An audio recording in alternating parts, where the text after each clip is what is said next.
How are you supposed to prove it besides just saying this story exists? And how is it different from any other mythology from existing at the time?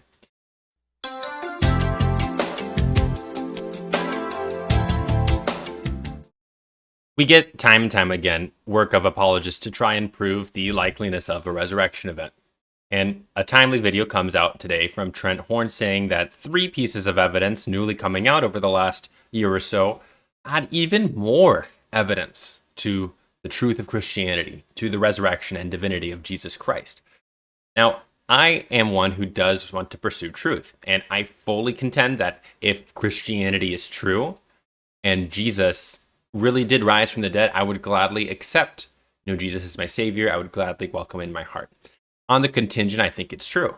And I think most people would want to believe things that are true. So if this evidence does sway me or sway anybody as evidence that there is truth in Christianity, let's find out. In today's episode, we're going to examine 3 new pieces of evidence for Jesus that are found outside the Bible. And so they provide even more evidence for the truth of the Christian faith. Here's a question, though, with framing. The even more qualification is basically having Trent say, it's already the case that there is so much evidence for the truth of Christianity. Here's some more, even, if you're asking for it. And scrolling down to the top comments as well, I'll put an image on screen here. The audience Trent is reaching out to is not the secular world trying to convince us over. He is speaking to a group of already in-group Christians, already Catholics.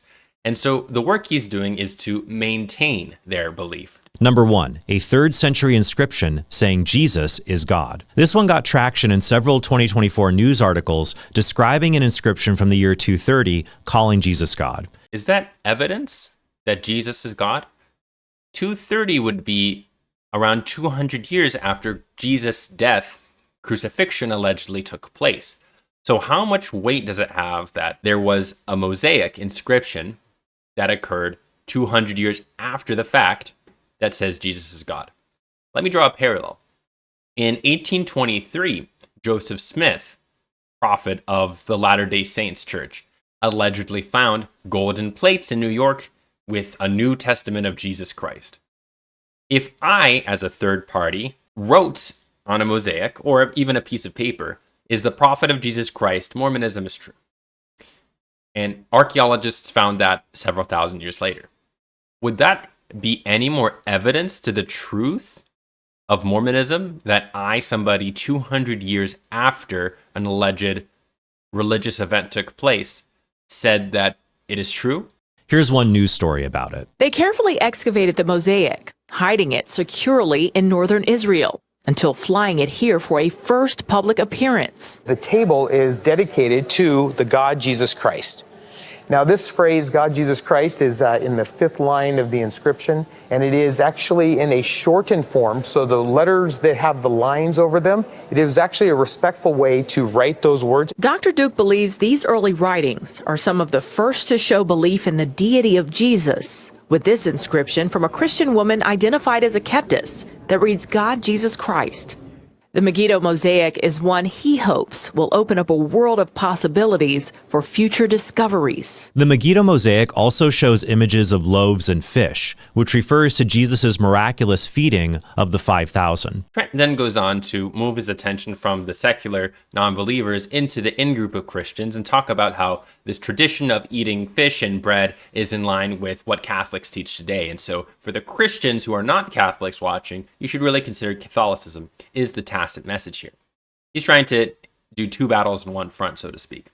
But going back to the point, it still does not mean anything to truth that a several century later inscription would talk about Jesus being God, would talk about the practices of Christianity. What you have is a practicing Christian several centuries after the event took place. All it shows is that there was a growing community of Christians at the time.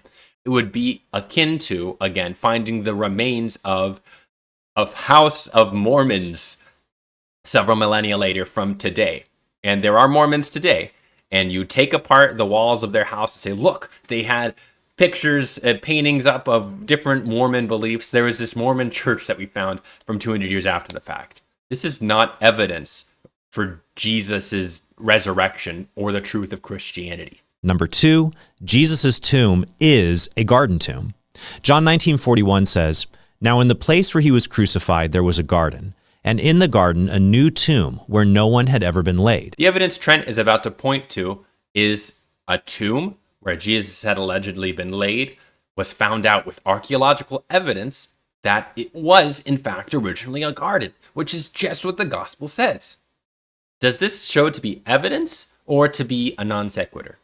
Let's hear it from Trent first.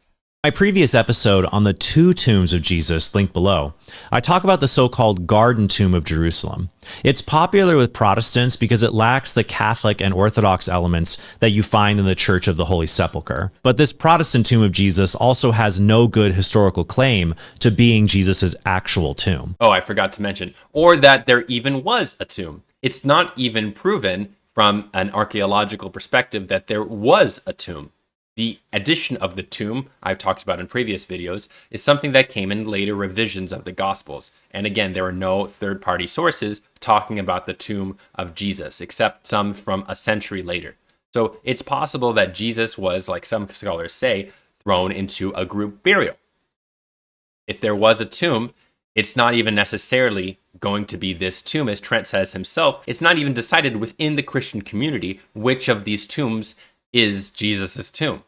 Recently, my friend Cameron Bertuzzi did an episode on his channel discussing new archaeological evidence that Jesus' tomb in the Holy Sepulchre was built over a garden, just as it's described in John's Gospel. Archaeobotanical analyses, which is just a fancy word for studying ancient plant remains, revealed preserved olive pits, grape seeds, and pollen trapped in sealed soil layers beneath the church floor.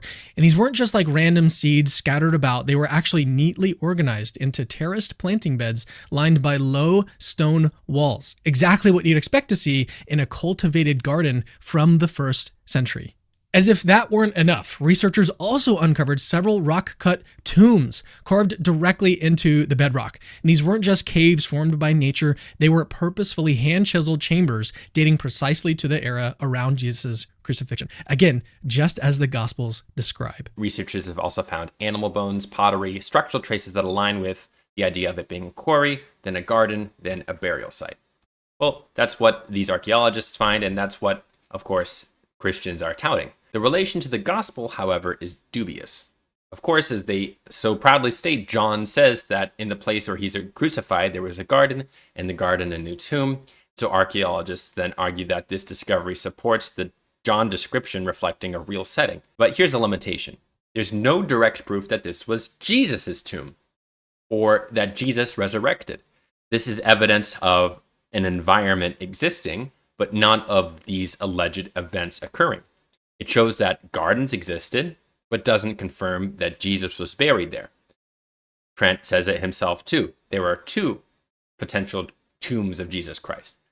And again, the scholarly consensus is not that there even was a tomb. This is a Christian theological proposition. In the chronology, while the sample does date to the 1st century in terms of the garden existing, there's no inscription or structure explicitly linking it to Jesus. The bias is there as well, as excavation occurred beneath a church venerated since Constantine's era. The Christian religious significance will, of course, shape how you interpret this, when in general practice, garden terraces, olive groves, grapevines, and rock-cut tombs were common in Jerusalem, not unique proof of any sort of biblical narrative around that specific area.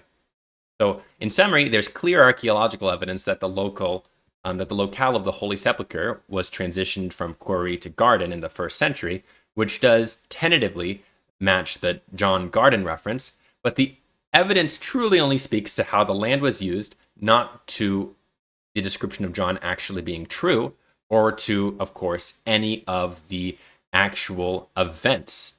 And Trent even tries to point to this clear rebuttal that it doesn't really show you how any miraculous event happens. It just shows you that there might have been a garden here. Look at how he responds. Because Stephen really made a big deal out of nothing in his reply. The logical fallacy here is rather obvious.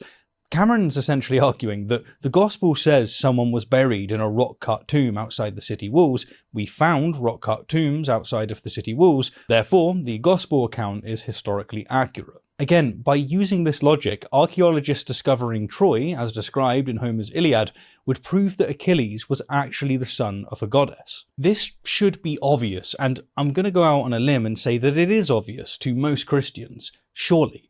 But finding the setting doesn't validate the supernatural claims made about what happened there. No, but it provides more evidence for that supernatural conclusion.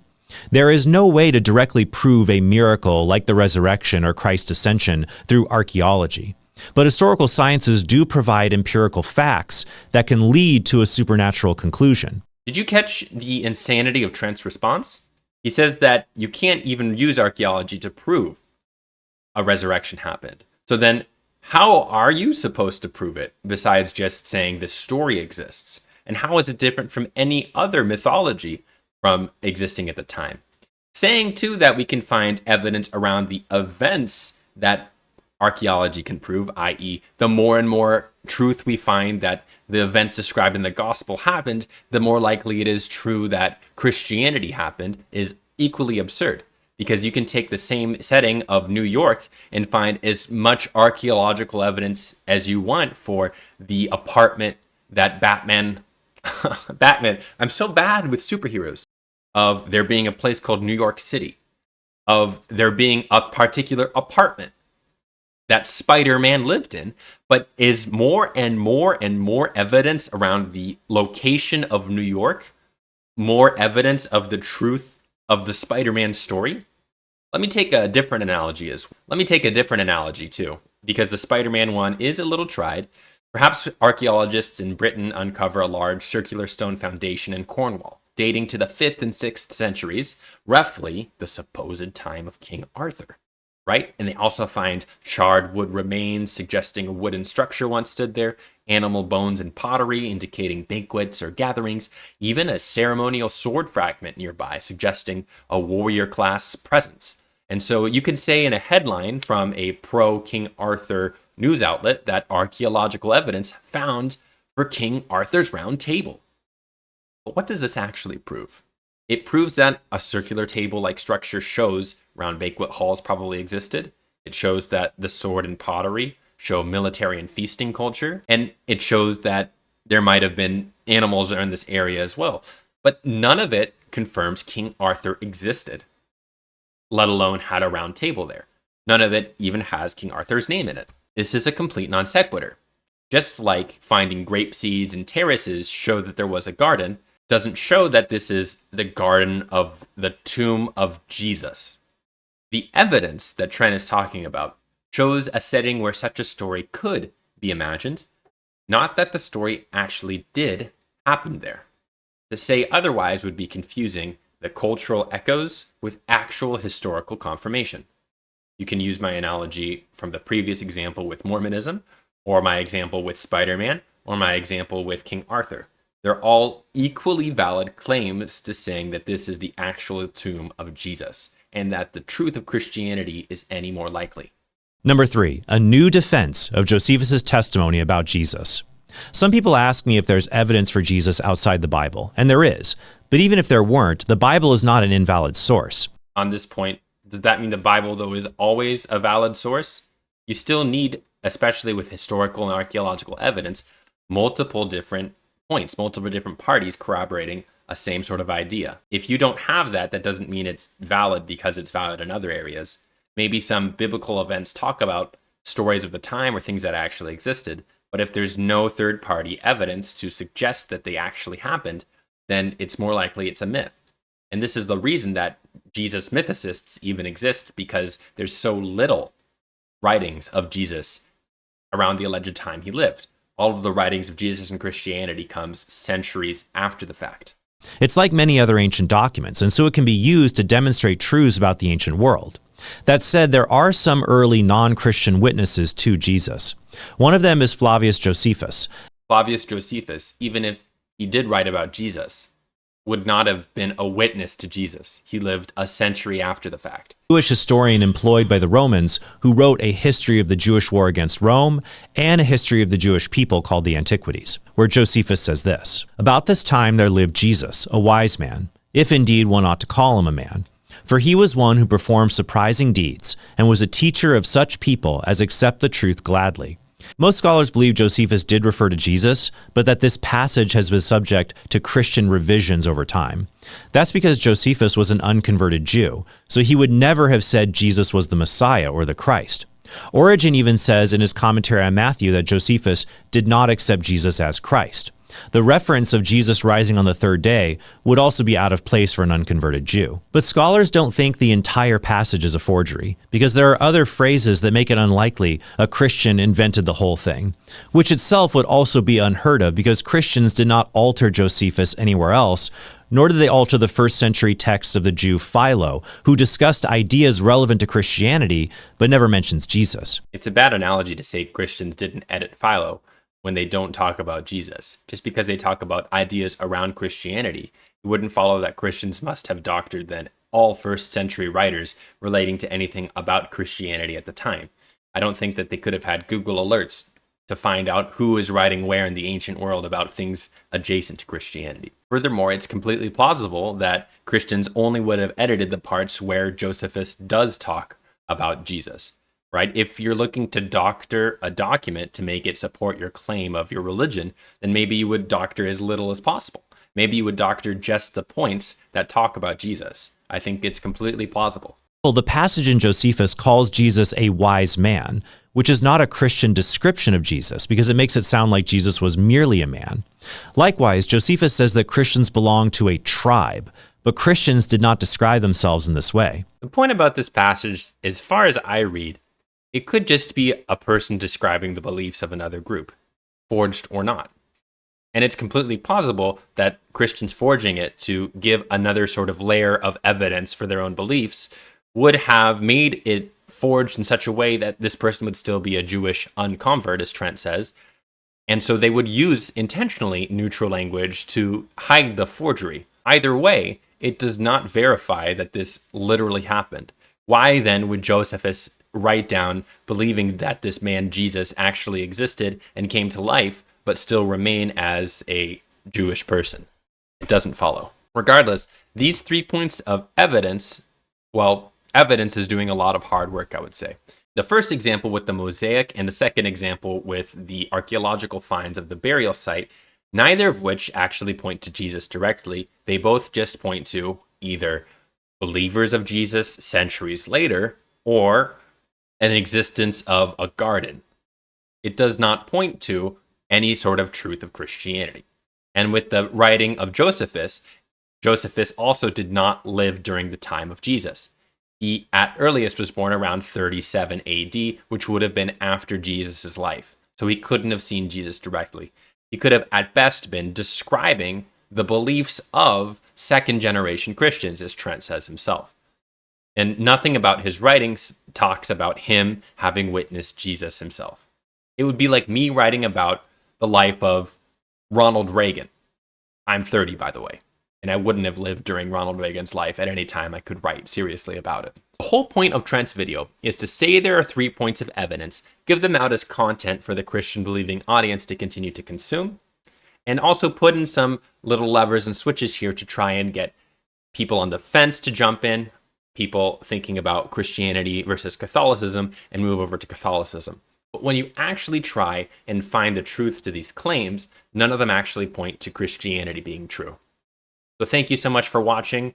Please subscribe to uncover more truths about our world as we continue to learn more and more about the world around us.